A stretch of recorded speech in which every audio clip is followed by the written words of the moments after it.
Meet us on Facebook, Instagram, Twitter, and Google+.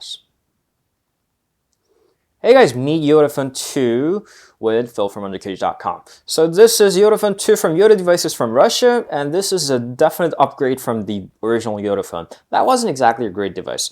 So let's take a look at the Yota Phone 2. This is the back of the device. Surprisingly, this is not the front on the conventional manner. It's actually going to be decided on your part whether you're going to call this a front or a back, but officially it's called a back. So this is the back, and this is the electronic paper display, so-called the EPD, or the e-ink on the other side of the walls. So this is the back, and this is the front. All right, so this is the biggest impression on the Yota Phone. It's got a big ink display that you can use to save up your battery, or just casually check your time or calendar on the other side of the screen. But before we get to that, let's get to the conventional front side of the screen. Alright, it's got a receiver at the top along with the front-facing camera, 5 inches of a full HD display. This is an AMOLED with the Pentel matrix, but don't worry, it's not going to bother you much. The screen is actually pretty good. There's nothing, as it's built as a soft key on the bottom. The volume rocker and the power key goes there, and the volume rocker has a little hole over here that you can push it in your ejection pin, and this tray is actually a tray in the same time, like we've seen on the Motorola Droid Max or the other devices. So you can put in your pin and the tray will come out, so you can put in your nano SIM card on the tray. And the power key over here, and there are little problems with the little buttons over here. Those are not exactly great in the build quality. They wiggle around a bit, and the power key has the wrong, a little weird pressure got to it, so you're gonna feel a little bit weird when you're trying to press a button over here. These two are the only parts of the Yota Phone that are not built well. And on the top, they got an earphones jack. On the left, nothing, followed by the micro USB port on the bottom. And a speaker comes around here, and they actually perform pretty good. So keep in mind. And back, or the front, if you like to call it, has an 8 megapixel camera. This is definitely a downgrade from a 13 megapixel one from the previous device, but photo quality itself isn't that good either, so don't expect too much from that. LED flash and paper display. They upgraded the resolution and the size in the same time, and the biggest upgrade that they have made is the touchscreen. So unlike the original Yota Phone that only had a touchscreen on the bottom side of the panel, now this whole e-paper display is touchscreen enabled, so you can actually type on the display. And those are little shortcuts that you see. We'll get to more of that very soon. There's a Yota Phone logo, and that's pretty much it.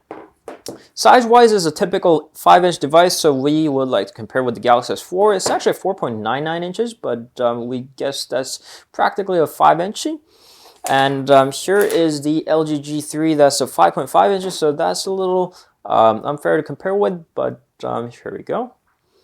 What Yota Phone stands out is the back side of the phone. When I flip it over, we usually have a camera and probably a little back key over here with the LG devices, but the Yota Phone 2 actually has a display on the back. Alrighty, so you can see the differences. So, the ink display. This is the biggest part of the Yota Phone 2, so we're going to get to that first. It's fully touchscreen enabled, and it's there for you to conserve your battery or easily read on under the sunlight. So what you can do when you're locked on the screen is you can swipe from the bottom to top to unlock the screen, and this is called the Yota cover. It has two different sides of the actions that you can do. One is the Yota cover, and the other is Yota panel. Yota cover, apparently, as it's called, is just the cover, so you can set on your favorite photo or your information like Facebook updates or Instagram photos on the cover. But you can't do pretty much everything on the Yota cover. What you can do is the Yota panel side of the phone. So tap on there, and it's gonna take you to the Yota panel. So this is the panel that I have modified, and there are actually numbers of panels that you can do. For instance, you can go to the Yota Hub app over here. Here you can set up your Yota cover or the Yota panel. You can tap on the Yota panel, and here's an add menu. And there are actually numbers of presets of the grids that you can add on the Yota panel, and you can choose one, and it's going to give you the Yota panel, and you can tap to change to the other widgets if you would like to. The widgets actually vary depending on the size of the widgets. These are all rectangular ones, but this is a big one, and this is a squarish one. It has a different types of the widgets that you can add, so you'll have to choose accordingly. All right, so once you have the widgets done, you now have the widgets to use. What you can do over here is the actually information is floating around the screen, like time or the calendar or the easy app launcher, app quick launcher over here.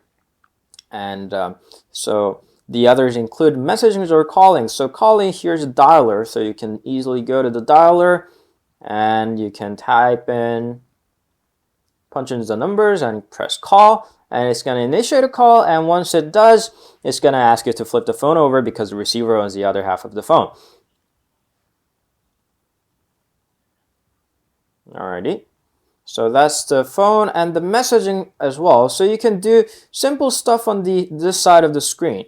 And here's the messaging, and you can type in a message. This keyboard is actually not exactly that responsive, and this only works with the built-in keyboard.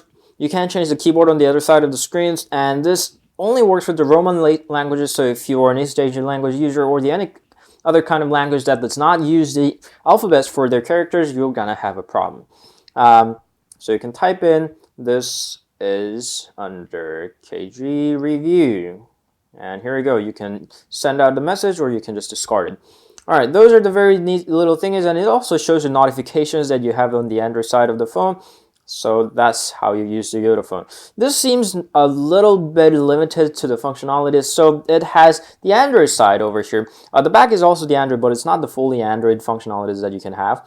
The Android side of the Yota phone too has almost a stock Android. As you can see over here, it's got an Android 4.4.3, and it's almost stock, as it even uses the Google Now Launcher for its home screen. So aside from a little Yota phone modifications that Yota devices have added, like Yota Hub or the Yota Energy saving mode, it's almost completely stock. The device itself works pretty well. Since it's almost stock, let's switch to Nova Launcher. I have everything set up there. It's got a Snapdragon 800 processor. The CPU-Z actually tells it it's a Snapdragon 801, but it's actually a Snapdragon 800. And it also has 2 GB of RAM with 32 GB of storage without the expansion slot, with 25 GB left out for the user to use. So the specs itself is actually pretty good, and pretty much anything you do is gonna work snappy, as it even has an LTE speed capable. So scrolling and everything works like a charm. But the little problem over here is that touchscreen isn't as always as responsive as we want it to do. It sometimes ignores multi-touches, so it's typing it fast sometimes causes a problem. Like this is underKG.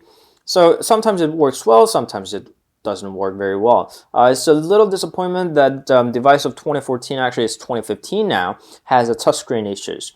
But aside from that, the beauty of the Android side is the Yota monitor function. So as I told, as we have already mentioned, the limited functionality of the Yota display part is a bit of a problem, especially if you're an Asian language user that the keyboard does not support. So it has the mirroring function. So you can tap and scroll to the Yota mirror. You can flip the phone, give it a few seconds, and it's going to switch to the full Android on the e-ink display.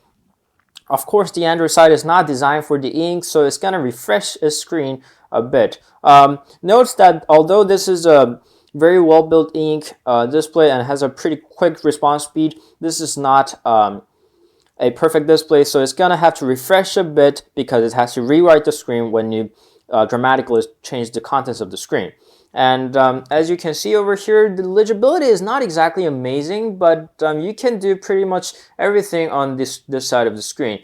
You can even take your selfie with the big ink, help of the big ink display. So let's go back to the launcher over here. The response speed is not actually very good because while it refreshes the screen, the phone is not gonna accept your commands on the touchscreen. So you'll usually find a bit of a lag to what you do. All right, so camera-wise, it actually has a pretty good response speed. So you can do that, and the camera is gonna take a selfie now. All right. So those neat little things that you can do on the screen. But again, the Android side is going to refresh the screen a lot, and e-ink display, although when it's showing the same screen, it does not suck up any battery. When it's refreshing, it does. So The Android side is going to suck up a lot of battery because it refreshes a lot. Your battery life is not going to be very good. The phone-wise, the basic functionality, it has a very good performance, very good performance and the very good sound quality was amazing. Speaker's pretty good, the camera is a little bit disappointing, and the selfie is not that good. But the biggest disappointment here was the battery life. Using onto the usual AMOLED side of the screen, it only gave us about the 3 hours of screen on time, and using with the full ink display with the Android mirrored on the ink display side of the phone, it was a great pain to use because Android side actually refreshes a lot.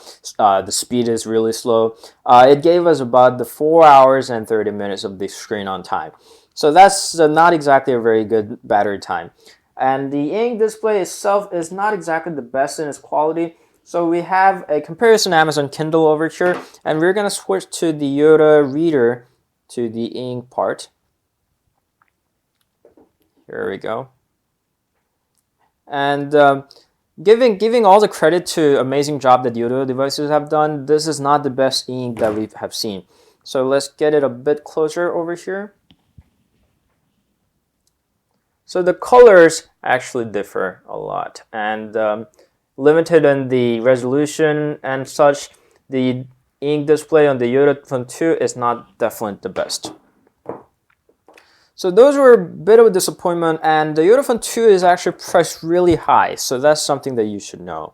Yota Phone 2 is surely an interesting device, and that was actually a massive upgrade from the original Yota phone. So we really wish that we like it. It's a very interesting phone. We actually liked it to a degree, but we would have liked it if it was an amazing phone built on top of the already amazing phones in the market with the niche functionality. But this is a device built up from the scratch, and the basic functionalities like the battery life or the camera quality or the touchscreen responsiveness was a bit of a disappointment. So for this price, I'm not really sure. If you're a venture, it can be used off, but if you're using it as an everyday phone and with the little advantage of the ink display, we would like to advise you to just get a new regular smartphone with an Amazon Kindle.